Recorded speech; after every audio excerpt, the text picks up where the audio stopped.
ಹಾಗೂ ನೆರೆದಿರುವ ಎಲ್ಲರಿಗೂ ಪ್ರೀತಿಯ ನಮಸ್ಕಾರಗಳು.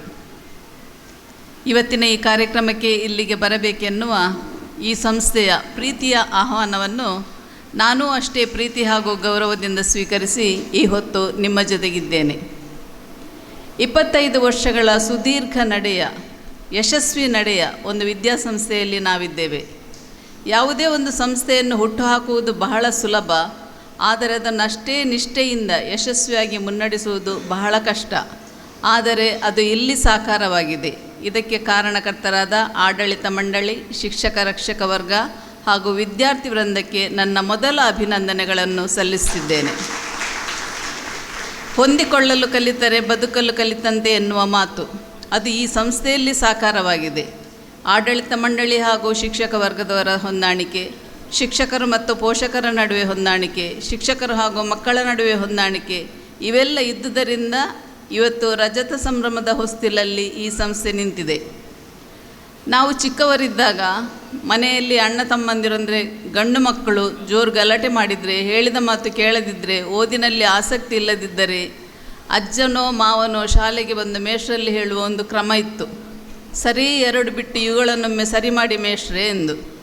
ಆದರೆ ಈಗ ಶಿಕ್ಷಕರ ಒಂದು ಹೊಡೆತಕ್ಕೆ ಮರುದಿವಸ ಪೋಷಕರು ಸಾಲುಗಟ್ಟಿ ಶಿಕ್ಷಕರ ವಿರುದ್ಧ, ಶಾಲಾ ಆಡಳಿತ ಮಂಡಳಿಯ ವಿರುದ್ಧ ಹೋಗಿ ಕೂಗಾಡೋದನ್ನು ನಾವು ನೋಡ್ತಾ ಇದ್ದೇವೆ.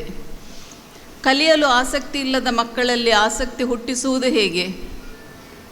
ಕಲಿಯಬೇಕೆಂಬ ಉದ್ದೇಶದಿಂದ ಒಂದು ಹೊಡೆತ ಬಿದ್ದರೆ ಅದು ದೇಹದಂಡನೆ ಎಂದು ಪರಿಗಣಿತವಾಗುತ್ತದೆ.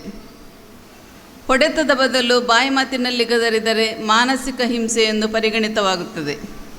ಇಂಥ ಪರಿಸ್ಥಿತಿಯಲ್ಲಿ ಶಿಕ್ಷಕರು ಯಾವ ರೀತಿ ಕಾರ್ಯನಿರ್ವಹಿಸಬೇಕು? ಆಡಳಿತ ಮಂಡಳಿ ಇದಕ್ಕೆ ಯಾವ ರೀತಿಯ ಸೂಕ್ತ ಕ್ರಮ ಕೈಗೊಳ್ಳಬೇಕು? ಈ ಎಲ್ಲ ಪ್ರಶ್ನೆಗಳನ್ನು, ಸಮಸ್ಯೆಗಳನ್ನು ಮೀರಿ ಇಂದು ಈ ಹೀರಾ ವಿದ್ಯಾಸಂಸ್ಥೆಯು ತನ್ನ 25 ವರ್ಷಗಳ ಯಶಸ್ವಿ ನಡೆಯನ್ನು ಸಾಕಾರಗೊಳಿಸುತ್ತಿದೆ. ಇದು ಅಭಿನಂದನೀಯ. ಈ ರಜತ ಸಂಭ್ರಮದ ಹೊಸ್ತಿಲಲ್ಲಿ ಒಡಿಸ್ಸಿ ಎಂಬ ಮುಖಪುಟವನ್ನು, ಈ ಸಂಸ್ಥೆಯ ಮುಖವಾಣಿಯನ್ನು ಹೊರತರುತ್ತಿದೆ.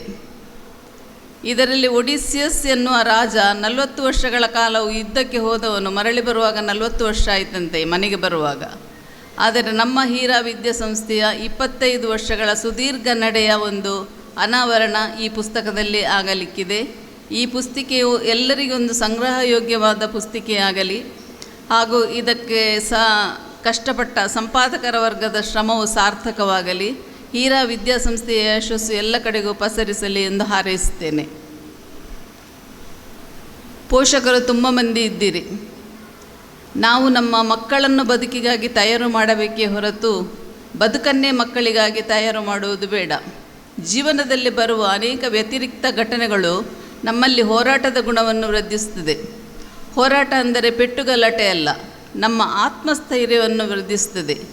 ಮನೋವಿಜ್ಞಾನಿಗಳ ಪ್ರಕಾರ ಅತಿಯಾದ ಕೊಂಡಟದಿಂದ ಅಂದರೆ ಮುಚ್ಚಟೆಯಿಂದ ಬೆಳೆದ ಮಕ್ಕಳು ಮುಂದೆ ಯಾವ ಸಂಬಂಧಗಳನ್ನು ಗೌರವಿಸಲಾರರು. ಆದುದರಿಂದ ವೃತ್ತಿ, ವಿವಾಹ ಮುಂತಾದ ಕೆಲಸಗಳೆಲ್ಲ ಸುಲಲಿತವಾಗಿ ಸಾಗಬೇಕಾದರೆ, ಒಂದು ಸುಂದರ ಸಂಸಾರ ನಿರ್ಮಾಣವಾಗಬೇಕಾದರೆ ಮಕ್ಕಳನ್ನು ಬಾಲ್ಯದಲ್ಲಿಯೇ ಮಾನಸಿಕವಾಗಿ, ಸಾಮಾಜಿಕವಾಗಿ ಸ್ವತಂತ್ರರನ್ನಾಗಿಸಿ ಸನ್ನಿವೇಶಗಳನ್ನು ಎದುರಿಸಲು ಬಿಡಬೇಕಾಗುತ್ತದೆ. ಆಗ ಮಾತ್ರ ಮಕ್ಕಳಲ್ಲಿ ತನ್ನಿಂದ ತಾನೇ ಬೆಳೆಯುವ ಒಂದು ಉತ್ತಮ ಗುಣಗಳನ್ನು ಬೆಳೆಸಿಕೊಳ್ಳುವ ಒಂದು ಜ್ಞಾನವು ಅವರಲ್ಲಿ ಉಂಟಾಗುತ್ತದೆ. ಹಾಗಾಗಿ ಮಕ್ಕಳನ್ನು ಬದುಕಿಗಾಗಿ ತಯಾರು ಮಾಡೋಣ ಹೊರತು ಬದುಕನ್ನೇ ನಮ್ಮ ಮಕ್ಕಳಿಗಾಗಿ ತಯಾರು ಮಾಡುವುದು ಬೇಡ. ಮಕ್ಕಳಲ್ಲಿ ಒಂದು ವಿನಂತಿ: ಓದು ಓದು ಓದು ಎಂದು ದಿನವಿಡೀ ಪುಸ್ತಕದ ಹುಳುಗಳಾಗುವುದು ಬೇಡ. ಪ್ರತಿಯೊಂದು ಮಕ್ಕಳಲ್ಲೂ ಒಂದೊಂದು ಪ್ರತಿಭೆ ಅಡಗಿರುತ್ತದೆ. ಅದು ದೇಶವ್ಯಾಪಿ ಪ್ರತಿಭೆಯಾಗಬಹುದು, ಮುಂದಕ್ಕೆ ವಿಶ್ವವ್ಯಾಪಿ ಪ್ರತಿಭೆಯಾಗಬಹುದು. ನಿಮ್ಮ ಗೆಳೆಯರಲ್ಲಿ, ಶಿಕ್ಷಕರಲ್ಲಿ ಚರ್ಚಿಸಿ ಆ ಪ್ರತಿಭೆಗಳನ್ನು ಹೊರತನ್ನಿ. ಜೇನುಗೂಡಿನಿಂದ ಮಕರಂದವನ್ನು ಕದಿಯಬಹುದೇ ಹೊರತು ಜೇನು ಮಾಡುವ ಕಲೆಯನ್ನು ಕದಿಯಲಿಕ್ಕಾಗುವುದಿಲ್ಲ.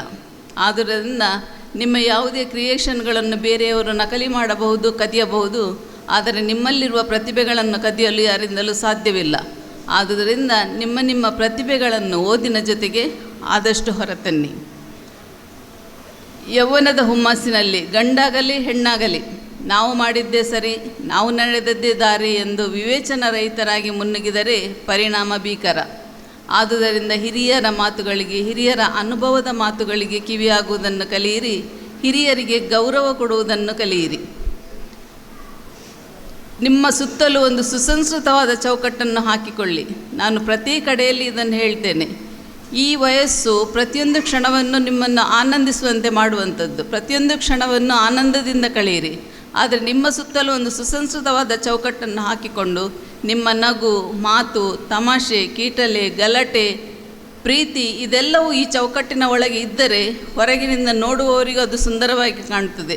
ಯಾವತ್ತು ನೀವು ಈ ಚೌಕಟ್ಟಿನಿಂದ ಹೊರಬರುತ್ತೀರೋ ಸುಲಭವಾಗಿ ಸಮಾಜದ ಕಣ್ಣಿಗೆ ಆಹಾರವಾಗುತ್ತೀರಿ. ಸಾರ್ವಜನಿಕ ಸ್ಥಳಗಳಲ್ಲಿ ನಿಮ್ಮ ನಡಿಗೆ, ಉಡುಗೆ, ಮಾತು, ನಗು ಎಲ್ಲವೂ ಹಿತಮಿತವಾಗಿರಲಿ.